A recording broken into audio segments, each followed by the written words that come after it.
Ferruccio Lamborghini is the mastermind behind one of the world's most luxurious car brands. But did you know his successful journey dates back to his iconic tractor company in Italy?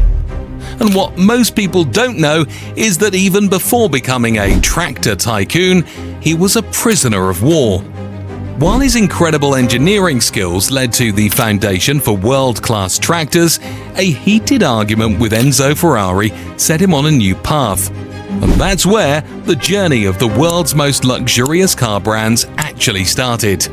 Stay tuned as we get into the video to highlight some behind the scenes of the world's ultimate supercars and their exciting tale.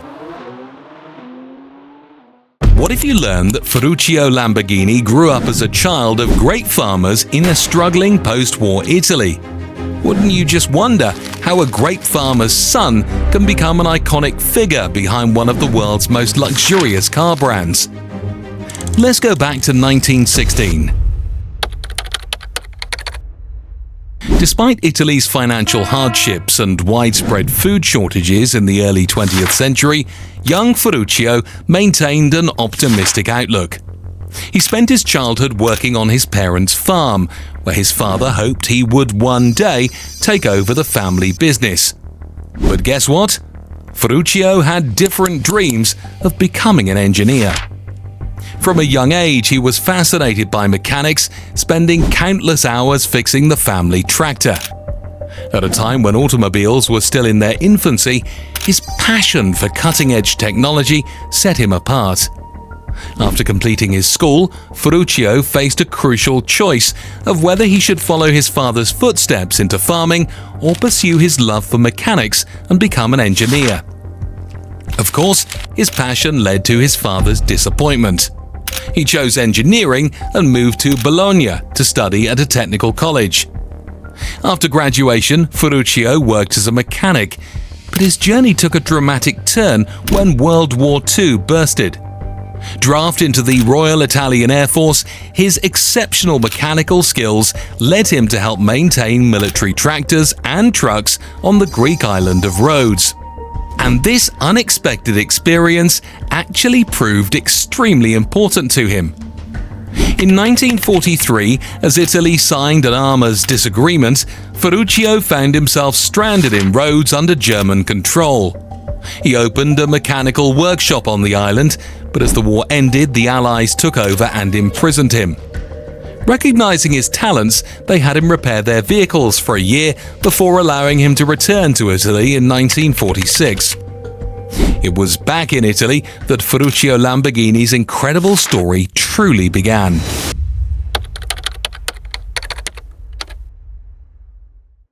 When Ferruccio Lamborghini returned to Italy, he found himself at a crossroads, without having a job but with a world of potential in front of him. Ferruccio observed the struggles of post-war farmers who couldn't afford tractors or the skyrocketing petrol prices. Seeing a need, he decided to act. The Italian government was auctioning off military vehicles to rebuild the economy, and Ferruccio, with his mechanical expertise, knew exactly what to do with these vehicles. He bought a cheap British Morris engine and ingeniously modified it to switch from petrol to the much cheaper diesel fuel after starting with the help of a fuel atomizer. This was a magnificent innovation to solve the fuel problem. And guess what? This brilliant solution led to the creation of the first ever Lamborghini tractor. But entering a market dominated by giants like Fiat, Trattori and Landini was no small feat. Initially, Ferruccio produced just one tractor a week, all by himself, yet his cost-effective designs began gaining traction, and soon he opened his factory, hiring staff to ramp up production. To truly compete, he needed more capital. His father, believing in his son's vision, put the family farm up as collateral for a bank loan, allowing Ferruccio to buy 1,000 Morris engines. With his technical ingenuity and financial backing, Ferruccio's business started to flourish. He designed his own engines, making his tractors fully Italian-made, which qualified for government loans to farmers buying domestic machinery. Demand skyrocketed, and soon Lamborghini was producing 200 tractors a year. Ferruccio's confidence in his products led him to host annual tractor pulling competitions in his hometown, showcasing the superior performance of his tractors. As Lamborghini tractors gained prominence, Ferruccio successfully became one of the richest men in Italy. Amidst this success, he found time to indulge in his passion for cars, modifying his Fiat Topolino for one of Italy's most famous races. Competing against the likes of Alfa Romeo, Ferrari and Maserati, Ferruccio's racing dreams were dashed when he crashed into a restaurant in Turin. This crash ended his racing career, but marked a pivotal moment, redirecting his ambitions towards an even greater legacy.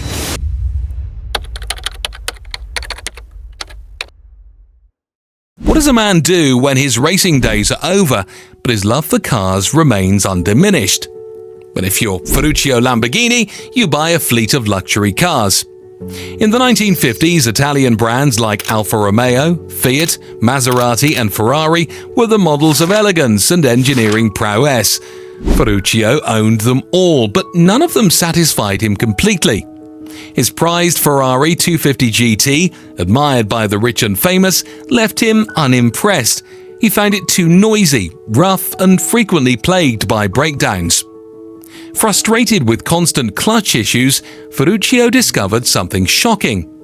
His Ferrari's clutch was the same as those in his Lamborghini tractors.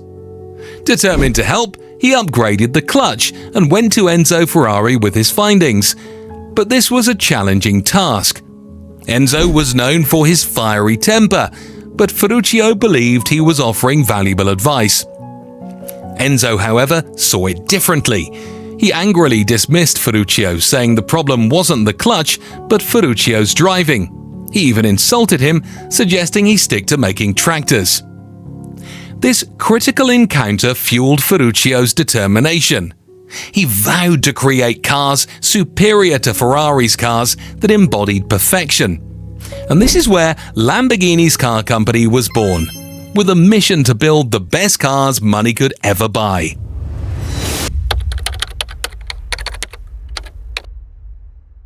Ferruccio Lamborghini, motivated by an inspiration to disrupt the luxury sports car industry and settle a score with Enzo Ferrari, took hold of valiant footsteps to make his mark.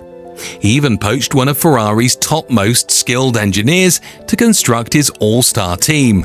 With the Turin Auto Show precisely 4 months away, Ferruccio and his squad operated tirelessly to build a car from scratch, using the proficiency from his tractor factories. But there was one crucial issue. The car didn't have an engine. Ferruccio had fallen out with a team member over engine design, leaving them without one in the end for the auto show. Firm in purpose, Ferruccio had a brilliant plan. He packed the engine bay with bricks to provide the car proper appearance and held the hood of the car locked compact. Astonishingly, not even a single person asked to glance under the hood. And guess what? Lamborghini's car stole the limelight. This majestic exhibit gave rise to the manufacturing of their first model, the Lamborghini 350 GT. They sold 13 cars at launch. Not bad at all for an outsider in the world of supercars, right? Eventually, in the next 2 years, they sold 120 cars, setting up Lamborghini as a serious player in the industry. But Ferruccio aimed for more than this. He wanted to outclass Ferrari.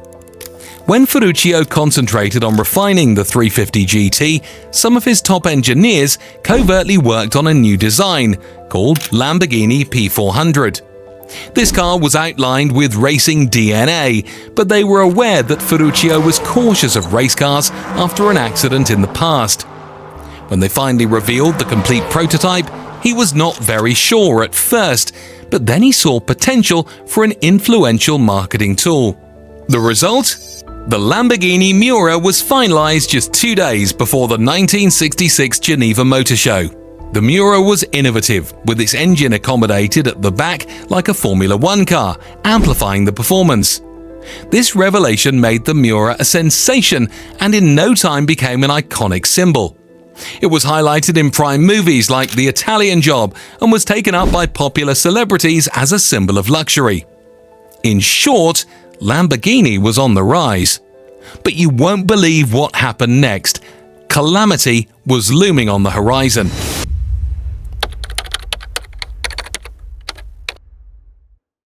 Right through the 60s, Ferruccio Lamborghini's businesses were flourishing. Lamborghini Automobiles was a competitor with top brands like Ferrari. In addition to this, Lamborghini tractors were among the greatest in the world, selling well even out of Italy. But the 70s brought new challenges. The first complication hit when considerable tractor importers in South Africa and Bolivia postponed their orders because of political issues. Ferruccio was left with hundreds of unsold tractors. He couldn't cut prices by firing workers because they were unionized, so expenses escalated. With no other choice, Ferruccio sold his tractor company to a competitor. The car business wasn't excelling great either. As Italy's post-World War II economic boom concluded, Lamborghini car sales decelerated. Keeping this situation in mind, Ferruccio auctioned a 51% stake in Lamborghini Automobiles to a Swiss businessman for $600,000, which is approximately around $4 million today. Moreover, in the year 1973, an international oil crisis hit. Fuel prices skyrocketed, making manufacturing too high-priced, and the demand for high-performance cars fell. Overwhelmed by this scenario, Ferruccio sold his remaining stake in Lamborghini and retired to an estate in central Italy. In retirement, Ferruccio didn't stay idle or inactive. He got back to farming and even kicked off a successful wine business.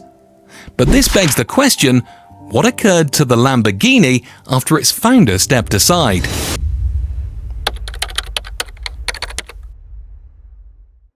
In the primary phase of the 70s, the same group purchased Lamborghini tractors from Ferruccio, and they still own it today, although Lamborghini Automobiles had a bumpier ride.